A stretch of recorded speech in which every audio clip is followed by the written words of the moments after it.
Welcome to the Built to Scale series Outside Marketing, bringing you quick, actionable episodes to help move your business forward.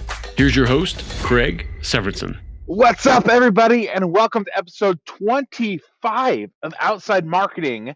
This is a show where we talk about how can you build a thriving business without sacrificing your personal life. I'm Craig Severinson, and today we're talking about how you can never use a proposal again unless you want to, and the best way to use a proposal if you choose that that's the best path for you. I'm going to talk about some reasons why you might want to, but a lot of reasons why you never want to use it again and how you can still land those clients without any problem at all.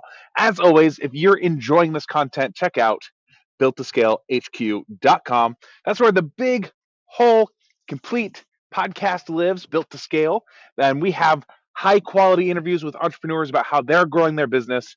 So tune into that show for honestly just real conversations where we don't, it's not like those shows where it's like, hey, here are my 3 things to help you do XYZ. No, see that to me, I did a show for a long time about that and it just, my eyes started glazing over. So instead, we try to push the boundary of what makes really valuable content in a podcast and talk about real problems, real things people are working on, dive into why they're choosing the marketing tactics, the growth strategies that they're using in their business, and really just have an honest conversation. It is fantastic. I think you're going to love it. Go to builttoscalehq.com if you haven't checked it out yet. Also at that website, you can get more resources. You can also find out how to work with me in the Built to Scale program, where we get the foundations and the systems in place to grow your business and scale it beyond just you. Because we're all about how do you grow a thriving business, uber successful business, and still keep your personal life, your hobbies, your family, the things that you love the most, the things that you started your business to spend your time doing. That's what we focus on helping you guard while also growing your business. So today it's kind of raining. So I'm still standing outside because if you remember the point of this program, why is it outside marketing, is that I'm in the middle of my workout. So today was a crisscross day. If you don't know what that means, I'm really proud of it because it's my name for my workout that I put together based off of a book by, I always forget his name and I should look it up before I say it, but I believe it's Simon Watterson. He's one of those Hollywood trainers and he trained, his big name was Daniel Craig, but the 2 people that the workout is based off of is Chris Evans and Chris Pratt. And so I call it the crisscross because one day you're doing Star-Lord, the next day you're doing Captain America for you Marvel fans, right? So it's the crisscross. Today was a Chris Evans day. Anyways, so it's raining. If it starts to pour, I might have to run that way to get to a pavilion. But I thought, hey, you know what? Let's enjoy the nice, cool weather, and it's not raining that hard. So proposal. I hate 100% doing proposals, and there's lots of reasons why. And if you've ever done a proposal, you're probably going to agree with me. Number one, it takes forever to write a proposal.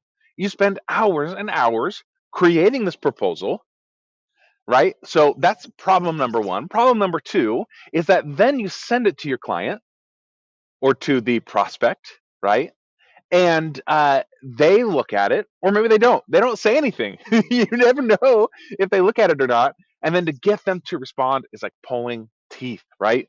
Sometimes it takes weeks, months, years. Sometimes you never hear back on the proposal. And it took me a while to figure out what was going on and how to fix this problem.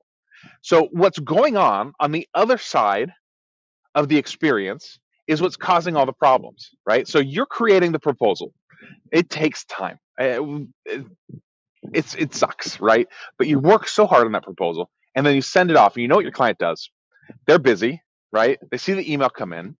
They open it up and they glance over it really quickly. They basically just scan as quick as they can to that price. I'm going to put up my hoodie because I feel the wind blowing and I don't know how that's affecting the sound quality, but I want to make sure that you're not getting a bunch of whooshing air as I'm talking.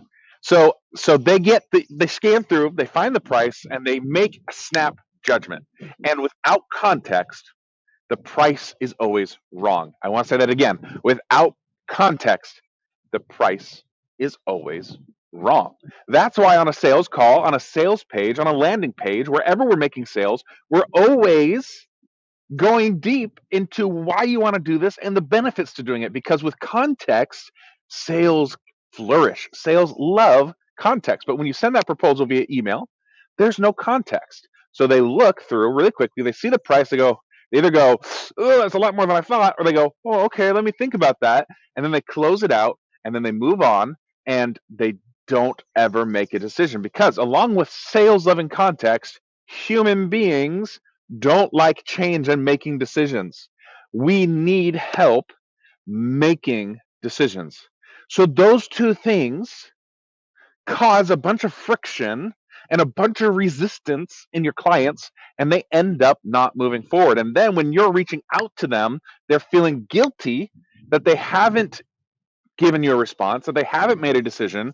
And so they keep pushing it off the response. And every time they push it off, it gets harder and harder and harder to respond until you give up or until it's just been forever, right?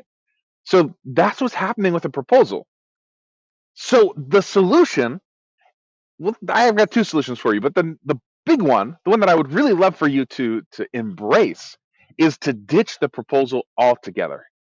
And you do this by looking at your target market, really getting into this is my niche, and then building a premium package that is specific to them and selling 90% of your clients into one specific package. What does that do for you? That eliminates the need to have a proposal. So instead of having to do a proposal, you just say, okay, cool. I see what your problem is. I see what you need. Here is our pathway to accomplishing that. Can I walk you through it? And by building this package, not only can you make the sale in one phone call, no phone call, no proposal, but you also instill a lot of confidence and expertise because you're specializing into one avenue for getting results. So now not only is it easier for you to sell, but it's also more compelling to your client because we're giving them an opportunity to make a decision and we're really positioning it as this is what we do, this is how we get results. Right? So that would be the best alternative for a proposal is stop doing them and do premium packages. Now, that said, I know some of you want to use a proposal, and this is the funny thing. As much as I hate proposals, for the first time in years, I made a proposal the other day because a client was so custom that I didn't want to that the package that I normally sell didn't make sense. And then the very next day, I got a referral to another client in the same situation, and I was like, I guess I got to do two proposals. So I've got two. I don't know why I did it like that. I've got two fingers up in the air on separate hands. Let's do this. That's more normal, right? Two fingers, one hand. I got two proposals out right now that people are looking at. So this is how you use a proposal, how I approach it when I have to do a proposal. So number one, my rule is I don't do proposals unless it's super custom, which usually means higher rates, more work, more in-depth work, right? If it meets those qualifications, I will do a proposal. Notice it's been years since I've did one. The wind died down, so the hoodie's coming off. It's been years since I've done one because the standard for what requires a proposal is really high. If you are just a little bit outside of the premium package, you're probably just not a good fit to work with me. But if you're way outside of it and I really want to help you and I can do the work, then I'll do a proposal, right? So it's like this line between if you're just a little bit misaligned, it's not really worth it as a business owner to work with that person because you've got to change all your systems and processes for little tiny tweaks, right? Versus if you're doing something completely different, maybe you've got all the resources, but it's more in depth, it's a bigger budget, and it makes financial sense, man, you can go for it. Anyway, so number one is I don't do proposals. Number two, if I do it, I co-create the proposal with them. Okay, so this is tip number one. If you're going to use a proposal, there's two things you got to do. Number one, co-create the proposal with them. So when you say at the end of your sales call, okay, cool, I've got a good idea of what you need, but let's review it together. And I'm going to capture some notes and I'm going to put this together into a proposal. Do you mind if we do that together? And then you bring out, we've got a gator passing by. So if you hear a noise, that's what it is. Oh, and they're coming to get the trash. So it's going to get louder. So if you're, I'm waving to them. So if you're going to do a proposal, co-create that proposal with them, right? So you get out your proposal template when you say that, and you start asking questions. Okay, So I heard you say that the goal was XYZ. Is that right? Okay, let me capture that. And then I heard you say that the reason why you want to do this is ABC. Is that right? Yeah, okay, let's put that down. And you co-create that proposal with them. So now the time to create the proposal goes from several hours down to just the end of that phone call, like 5-10 minutes, because you're grabbing all the information you need from them. So when you're done with your call, your proposal should be all done except for the tactics and the pricing that you're going to use, right? And that's what you really need the time for anyways, is to make sure your math lines up and that the right, staff or subcontractors are in place so that you can actually perform this, right? So now your proposal is all done except for that pricing. You do that portion, and you do not email it to them. Do not email that proposal to them. Make sure that you've got an appointment, a phone call with them. And then right before that phone call, you shoot them the proposal and you walk through the proposal together, because remember, sales love context. So we've got to get back on the phone with them and make sure that the context is reestablished. Another way of saying this is the gap is reestablished, right? The gap is the distance between what they want and what they have.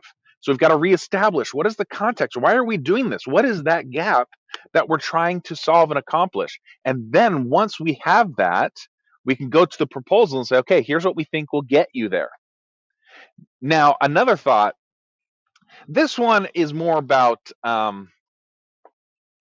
preference, I guess is a good way to say it, right? And style. But one of the things that I like to do, not always, but one of the things I like to do is also view the proposal as the starting point of the negotiation, right? So if we're going through this and we're like, okay, this is the price, and they're like, it's just too much or whatever, which typically if you're doing a proposal, again, hopefully it's for a client that's bigger budget, bigger pocket. You've had the conversation about budget in the call before, so you're not really needing that. But if they're like, hey, this budget just doesn't make sense, sometimes we say, okay, it's love it or leave it, but with a proposal, because of the custom nature of it, I think that you can view this almost as a negotiation and start saying, okay, on my premium package, there's no negotiation. It is what it is. I've made it. It's streamlined so that you get the results that you're trying to get, and it is what it is. And if it's not a good fit, it's not a good fit. But on a proposal, sometimes we'll say, okay, I get what you're saying. The core elements are this, and this. And so we can do those things for this price, and it's usually kind of a smaller price. The key here is to not discount your services, but adjust the services. Because the moment you start discounting is the moment that your client starts going, is it really worth this? Like, do I really trust you on pricing? Because now you're just discounting willy-nilly, right? So don't discount your price, but you can view it as a negotiation. Say, okay, these are the parts that we can cut maybe, or maybe we can do it in phases, right? We'll start with this and that'll get you some momentum, and then we'll add this. Those sorts of things you can do as kind of a negotiation tactic. Anyways, I'm getting way into the weeds with this because I love the strategy behind sales, and I love seeing people really succeed with this. And the moment that you can make this mindset shift from, oh, I'm doing proposals all the time, to I'm going to sell a custom package and really tailor it to my ideal audience, that is an accelerant. Your business will, bam, explode.